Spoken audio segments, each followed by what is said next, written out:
và những kênh đi đây đấy anh mai với anh vụ năng vì thấu biên phi mình chia chạy cái phê vì bạn có hay vụ chúng ta phát triển có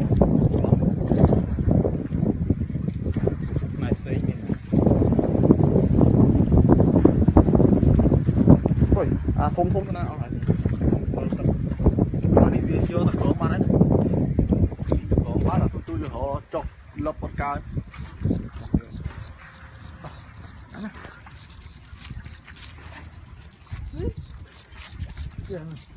ôi ngay vào thứ này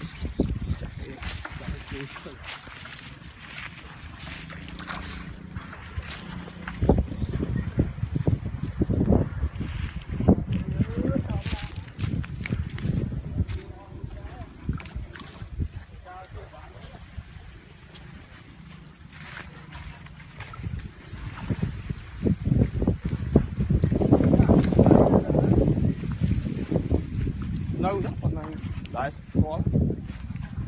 cưới ngành là tiền lại có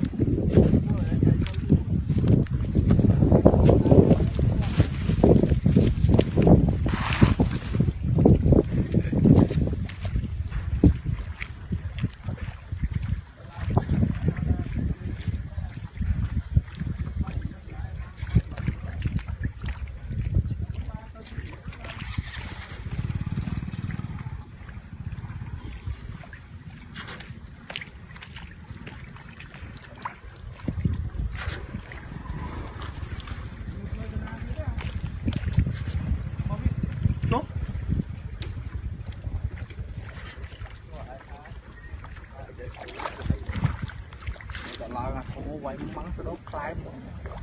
thì đây rồi cho mình chơi tu có nữa được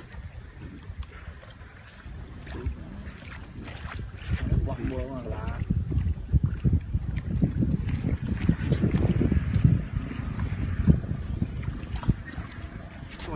cái này nó hơi cái này luôn được không hay gì thùng mình vì lại chặt mình bên trái nha cái thế này mẹ này riêng không máu anh thấy cái ai mình cái ai thầy chạp đấy ta thông mày của tôi đưa là thầy chạp em mới là thông mày cái thầy đại lao mà nó tiên vô tới ban ngoài nữa nổ máu đi mà đông